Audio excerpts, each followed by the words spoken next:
말씀 여러분 안녕하세요. 하루 5분 하나님의 말씀에 심기는 매일 성경 묵상의 시간입니다. 오늘 우리가 함께 묵상할 본문은 창세기 26장 1절부터 11절까지입니다. 오늘 본문은 본격적으로 이삭의 이야기를 우리에게 보여주죠.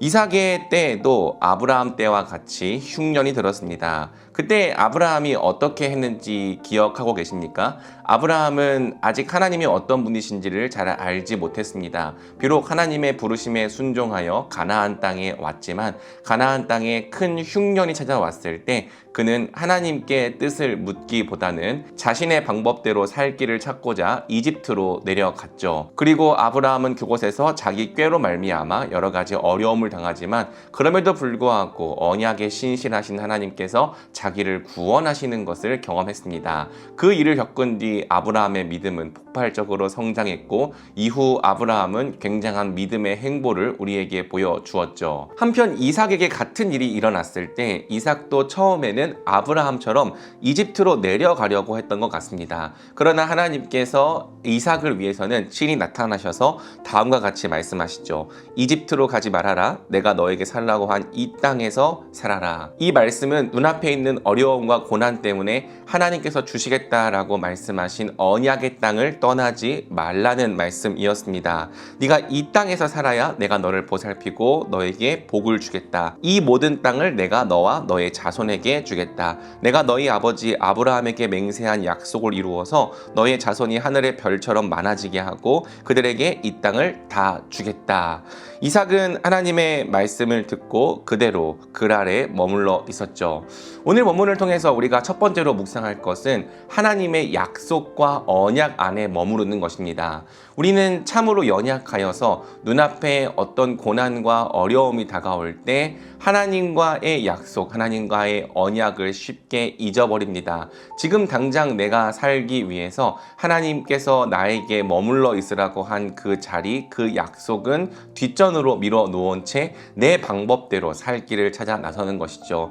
그러나 하나님께서는 우리에게 조금 더 성숙한 믿음을 요구하십니다. 그것은 비록 어려움과 고난이 있을지라도 하나님께서 머물러 있으라고 하는 곳에 그대로 머물러 있는 것이죠. 그곳에서 하나님의 도우심을 구하고 그곳에서 하나님의 함께 하심을 의지하는 것입니다.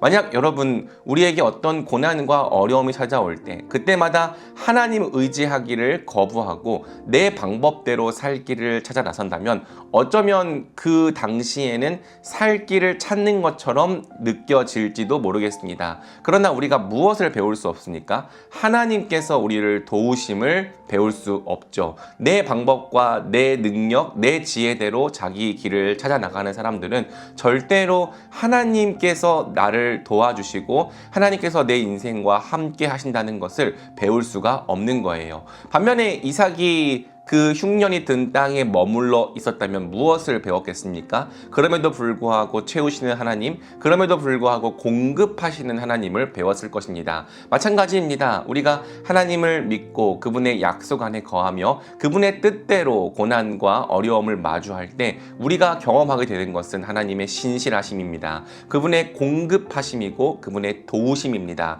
이것을 통해 하나님은 우리를 정말로 책임지시는 분이요 하나님을 자기 힘과 의지로 삼는 자는 결코 부끄러움을 당하지 않는다는 사실을 경험하게 되는 것이죠. 바라기는 저와 여러분이 어려움과 고난 앞에서 먼저 내 방법을 찾기보다는 하나님께 나아가는 사람들이 되면 좋겠습니다. 하나님을 찾고 하나님을 의지하는 것을 통해 하나님의 방법으로 우리 앞에 놓인 여러 문제들을 이겨내는 자들이 되기를 주님의 이름으로 축복합니다. 하지만 이삭이 그렇다고 해서 믿음으로 완벽한 사람이었냐라고 물어보았을 때 성경은 그렇지 않다고 대답합니다. 이삭은 자기 아버지가 했던 실수를 똑같이 반복합니다. 그것은 이방 사람들이 두려워서 자기 아내를 누이라고 속인 것이었죠. 감사하게도 아브라함 때처럼 이방 왕이 아내를 빼앗아가는 그런 일은 벌어지지 않았습니다. 그러나 그랄 왕 아비멜렉은 이삭이 자기 아내와 사랑을 나누는 모습을 보게 되었죠. 아비멜렉은 이삭을 레베카를 불러서 나무랐습니다. 그는 틀림없이 당신의 아내인데 어쩌려고 당신은 그를 누이라고 말하였어? 이삭이 궁색한 변명을 늘어놓죠. 저 여자 때문에 제가 혹시 목숨을 잃을지도 모른다고 생각하였기 때문입니다. 자기 아내 때문에 죽을지도 모르겠다는 생각에 자기 아내를 위험으로 내몰았던 이삭입니다. 그러나 아비멜렉이 말합니다. 어쩌려고 당신이 우리에게 이렇게 하였소? 하마터면 나의 백성 가운데서 누구인가가 당신의 아내를 건드릴 뻔하지 않았소? 괜히 당신 때문에 우리가 죄인이 될 뻔하였소. 그러면서 아비멜렉은 모든 백성에게 이런 경고를 내리죠. 이 남자와 그 아내를 건드리는 사람은 사형을 받을 것이다. 본문이 무엇을 보여주려고 하는 것인가? 때때로 하나님의 백성보다 하나님을 믿지 않는 사람들의 윤리적인 수준이 훨씬 더 높을 수 있다는 것입니다. 가끔 우리는 그런 착각에 빠지곤 합니다. 하나님을 믿는 우리가 훨씬 더 도덕적 윤리적으로 뛰어나며 하나님을 모르는 사람들은 다 죄인이라고 생각하는 것이죠. 그런데 정말로 그렇습니까? 그렇지 않습니다. 하나님의 일반 계시를 통해서도 도덕적이고 윤리적인 면에서 우리보다 훨씬 더 앞서 있는 사람들이 때때로 세상에 존재합니다. 그들은 여러 부분에서 우리보다 더 의롭고 깨끗하기까지 하죠. 그렇기 때문에 우리 하나님의 백성은 겸손할 필요가 있습니다.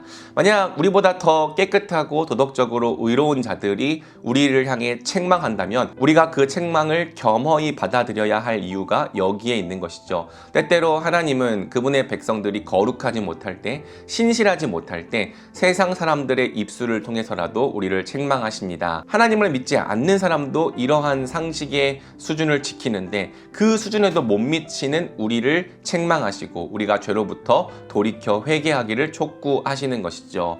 사랑하는 여러분, 우리의 죄악과 우리의 연약함, 우리의 못난 부분이 드러났을 때 우리가 해야 할 일은 다른 무엇이 아니라 회개입니다. 세상 사람들을 비난하고 저들은 하나님을 믿지 않는다며 정죄하는 것이 우리가 할 일이 아닙니다. 그런 생각을 한다면 우리도 유대인들처럼 선민 세상에 빠져 있는 것일 수 있죠. 우리의 연약함과 죄악됨, 잘못이 드러났을 때 하나님 앞에서 겸손히 회개하고 돌이킵시다. 그것을 위해서 정말로 우리가 하나님께서 기뻐하시고 원하시는 거룩의 수준까지 날마다 힘차게 자라가면 좋겠습니다. 오늘 말씀을 붙잡고 같이 기도할까요?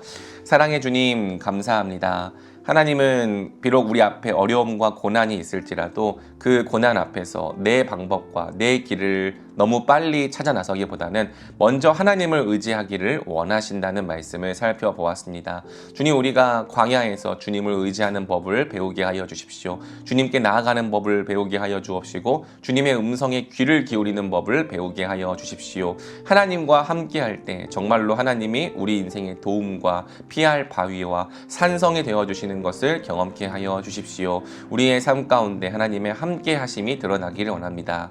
주님, 때때로 우리가 못나고 연약하여 세상에 하나님을 믿지 않는 사람들보다도 모자랄 때가 있습니다. 주님, 그러한 모습이 드러났을 때 우리가 겸손히 자신을 낮추게 하여 주옵시고 우리의 실수와 우리의 범죄를 회개하게 하여 주십시오. 주님께 돌이키고 주님 앞에 나아갈 때 우리의 모든 범죄가 깨끗하여지고 온전케 되어서 주님을 더욱 닮은 사람으로 변화되게 하여 주십시오. 바로 이러한 은혜가 저와 말씀이들의 삶 가운데 오늘도 넘치게 하여 주시기를 원하오며 이 모든 말씀 우리 주 예수 그리스도의 이름으로 기도드립니다.